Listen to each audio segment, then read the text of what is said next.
तो नमस्कार, मैं नंजन सिंह और आप देख रहे हैं आपके अपने चैनल बहुजन साथी को। दरअसल आपको बता दें, जब से आकाश आनंद को बीएसपी सुप्रीमो बहन मायावती ने अपना उत्तराधिकारी घोषित होने की बात कही है, तब से सोशल मीडिया पर विरोध के स्वर गूंज रहे हैं। आपको बताएं तो कुछ लोग उनके समर्थन में हैं तो कुछ लोग उनके विरोध में हैं। इसी पर बातचीत करने के लिए मौजूद है हमारे साथ बहुजन समाज पार्टी के समर्थक दीपक बौद्ध जी। पहले तो भाई साहब स्वागत है आपका। बहुत बहुत धन्यवाद निरंजन भाई आपका। क्या लगता है बहन जी ने जिस प्रकार से जो एक फैसला लिया है कि आकाश आनंद को अपना उत्तराधिकारी बनाने को, क्या सोचते हैं जो लोग आज सोशल मीडिया पर विरोध कर रहे हैं? एक वीडियो सोशल मीडिया पे काफ़ी वायरल हो रहा है, वो वीडियो आप स्क्रीन पर भी देख पा रहे होंगे, उसके बारे में क्या कहना चाहोगे? देखो, वीडियो तो हमेशा वायरल होते रहते हैं और 1000 प्रकार के पर डे वीडियो आते हैं। किस किस वीडियो का मंथन चिंतन करोगे, किस किस पे बात करोगे और क्या बात करोगे, और उन वीडियो पर हमें गौर करने की क्या आवश्यकता है? अरे तमाम देश में लोग राजनेता 1000 पैदा होते हैं, 1000 मर जाते हैं। किस किस के गुणगान होते हैं? उनके गुणगान अगर होंगे तो कोई समाज के लिए कुछ अच्छा करके जाएगा। उनके गुणगान हो रहे हैं, जिंदे हैं इतिहास में ऐसे लोगों के गुणगान होते हैं और 2 दिन से पैदा हो जाते हैं, 4 दिन में बर्बाद हो जाते हैं। 1000 प्रकार के संगठन है देश में, किस किस की बात करोगे? बताइए आप किसके बारे में पूछना चाह रहे हो, उसके बारे में आपको पूरी जानकारी बता देता हूँ। जिस प्रकार से वीडियो वायरल की अगर बात करें तो अभी ट्रेंडिंग की वीडियो भी तमाम चल रही हैं। आप लोगों ने हर किसी के बहुत सारे लोगों के इंटरव्यू लिए हैं, आपने सबसे जाके मिले भी होंगे। कई अपने आप को अम्बेडकरवादी कहते हैं, कई ज़मीनी नेता भी कहते हैं। ज़मीन पर कार्य तो उनके यही नहीं, वो सिर्फ कुछ दिल्ली में बैठ के मीडिया पे बकबर कर सकते हैं। मतलब बदर बदर की जो भाषा है, मैं उसको इसलिए कह रहा हूँ ये, क्योंकि उनका मैंने ज़मीनी स्तर पर कोई कार्य नहीं देखा है। कुछ लोग अपने आप को दलित चिंतक कहते हैं, कुछ आपको अपने आप को बहुजन समर्थक कहते हैं, कुछ अपने आप को बहुजन का मतलब कई प्रकार के लोग हैं। अब उनके बारे में क्या क्या कहें? लोग जो कहते हैं, जिनकी जो भाषा है कि अभी हाल ही में बताएं तो एक और बात करें, आपने देखा होगा कि जिस प्रकार से एक वीडियो चल रहा है कोई मोहनलाल करके जी, तो मोहनलाल करके बात करें तो अपने आप को अम्बेडकरवादी पहले तो मोहनलाल अम्बेडकरवादी कभी हो नहीं सकते, क्योंकि जिनका नाम मोहन है वो अम्बेडकरवादी नहीं होता जी। पहले अपने नाम में सुधार करने की आवश्यकता है, दूसरों के घर सुधारने से पहले और दूसरों के घर को देखने से पहले।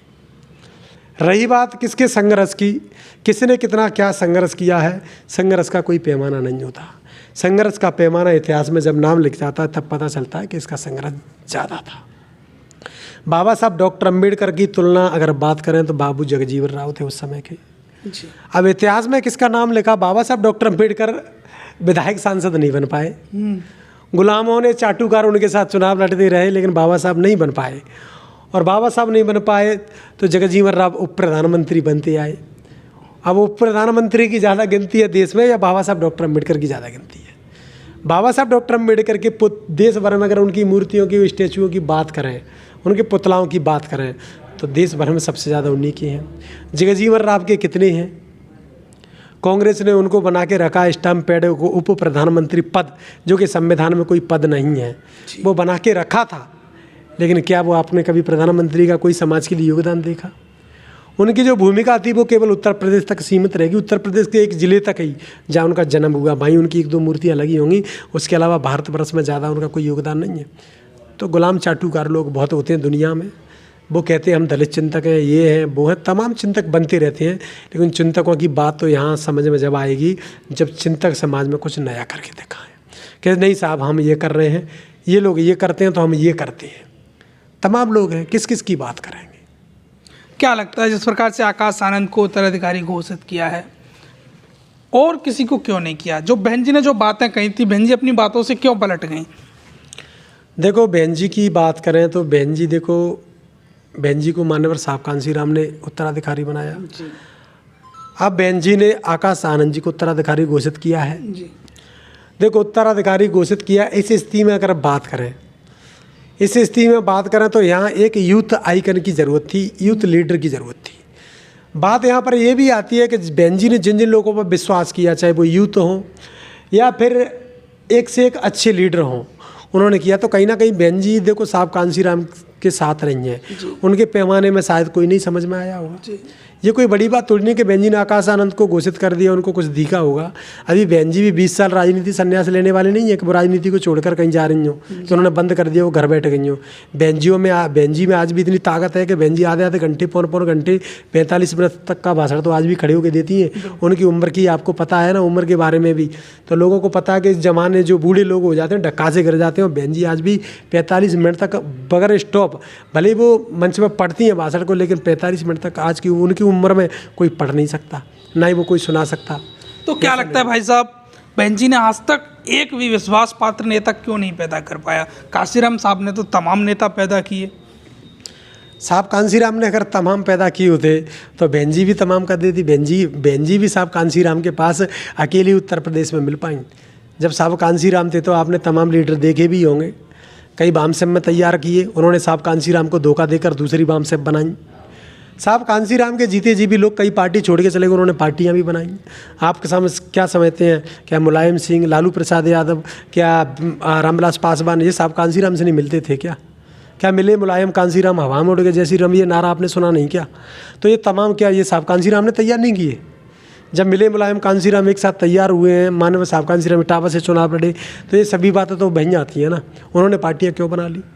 उनको बहुजन मूवमेंट तो आज सभी लोग आते हैं। कांग्रेस पार्टी खुद कहती है हमें अब जिसकी जितनी संख्या हमारी उसकी उन्हें भागीदारी करना है। क्या भागीदारी करी? तो कहने के लिए तमाम लोग कहते रहते हैं। जो लोग अपने आप को नीला खून कहते थे उन लोगों के आज लाल पीले खून हो गए हैं। जो लोग चिल्लाते थे, वो जो कहते थे कि नहीं हम तो नीला खून है, इसको छोड़ के नहीं जाएंगे, और जिनके साथ होली खेलनी थी अब वो उनके हाथ से काला मुँह करवा रहे हैं। आप क्या समझते हैं इस बात को? मैं तो यहाँ तक अगर बात करें इनकी कि जिन कुछ लोगों ने कहा है कि बहन जी ने नहीं ढूंढ पाया, अगर बहन जी ढूंढती रहती तो फिर मूवमेंट को चलाने वाले लोग अब एक बात और आती है, लोग ये कहते हैं कि विरासत में मिला है, आकाश आनंद को विरासत मिल रही है। विरासत के लिए क्या बचा है बताइए? इतनी बड़ी पार्टी तो मिल रही है। इतनी बड़ी पार्टी है, पार्टियां तो बहुत सारी हैं, और पार्टियों का वजूद तभी माना जाता है जब पार्टियों का क्षेत्र में वर्चस्व होता है। वर्चस्व की बात कर दो, अब वर्चस्व तो है, वोट भी है, लेकिन बात यहाँ पर ये आती है कि अब संघर्ष उससे भी ज़्यादा है।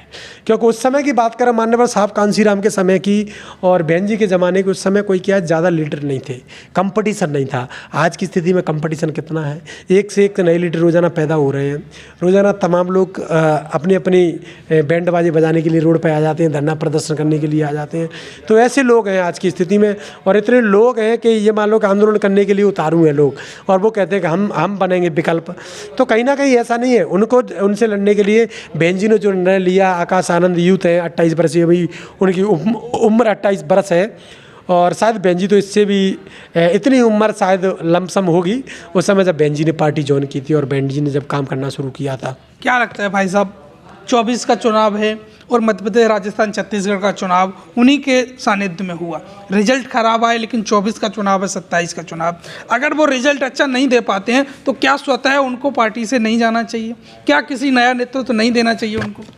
देखो, रही बात रिजल्ट की बात करें तो बसपा मध्य प्रदेश में सिर्फ 178 सीटों पर चुनाव लड़ी है, और वोट परसेंट की बात करें तो 3.5% वोट है। अगर वो शायद 230 सीटों पर चुनाव लड़ती तो 5% वोट ऊपर भी हो सकता था। मध्य प्रदेश में 5.1% था, और इस बार अगर चुनाव लड़ती पूरी सीटों पे तो बसपा का बिल्कुल 5% से ऊपर ही वोट जाता, क्योंकि सिर्फ 178 सीटों पर लड़ी, तब 3.5% है।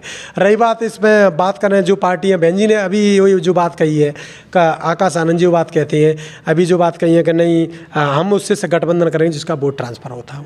और बात करें गोंडवाना से भी गठबंधन किया, लेकिन गोंडवाना का भी मध्य प्रदेश और छत्तीसगढ़ में वोट ट्रांसफ़र नहीं हुआ। जैसे आदिवासी वोट के ऊपर बसपा राजनीति करना चाह रही थी, या बसपा के पास तो ऑलरेडी पहले से ही वोट है, तो जो चाह रही कि बसपा को वोट ट्रांसफ़र होगा, चाहे उत्तर प्रदेश हो, चाहे मध्य प्रदेश हो, या कई जहाँ गठबंधन किए वहाँ पर वोट ट्रांसफ़र नहीं हुआ है। वोट ट्रांसफ़र होता तो आज बसपा की जो वोट बैंक है ना वो एकदम दोगुना होता। क्या लगता है अब आगे की राजनीति, बहुजन राजनीति किधर जाएगी? देखो, यूथों का ज़माना है और युवा आइकन सभी मैदान में है। आपने देखा कांग्रेस ने भी अपना युवा प्रदेश अध्यक्ष बनाया है यहाँ पर मध्य प्रदेश में, और हमारे पास भी ऐसा नहीं है, हमारे जो प्रदेश अध्यक्ष हैं वो भी युवा ही हैं, कोई बुजुर्ग नहीं है। और हमारे तमाम प्रदेश अध्यक्ष भी अभी आपने देखे होंगे तो हमारे चाहे राजस्थान को केवल छोड़ सकते हैं तो हम छत्तीसगढ़ का प्रदेश अध्यक्ष देखें, हेमंत पोयाम को देख लें, चाहे हम हरियाणा के राजवीर सोरकी को देख लें, तो हमारे पास एक से एक हमारे पास युवा भी है और हमारे पास एक से एक विचारवान प्रदेश अध्यक्ष भी हैं। प्रभारी भी एक से एक मौजूदा हैं। रामजी गौतम इंजीनियर के पद से इस्तीफा देकर आए, उन्होंने पार्टी ज्वाइन करी। आज उनके नेतृत्व में कितनी पार्टी आगे है ये सभी लोग जानते हैं। उनकी पारदर्शिता इस प्रकार से रामजी गौतम निभा रहे हैं और लगातार अपनी जो बात के लगातार आपने रैलियों में देखा होगा वो लगातार कहीं रुके नहीं हैं। अपने घर पे उनकी रामजी गौतम साहब की जो धर्मपत्नी है उनकी मिसेज को भी कोई दिक्कत थी तब भी वो अपने घर पे नहीं गए, उन्होंने मूवमेंट को पहले समझा। माननीय बहन जी की अगर बात करें तो बहन जी भी अपने मतलब उनके यहाँ भी कोई डेथ हो गई थी बहन जी के यहाँ भी, और बहन जी भी अपनी मीटिंग ले रही थी और वहाँ पर नहीं गई थी। इससे बड़ा त्याग क्या करोगे? लोग तो 100 रुपये 200 रुपये 500 रुपये 2-5 हज़ार लाख रुपए के लिए अपने उसको छोड़ के चले जाते हैं, बदल जाते हैं।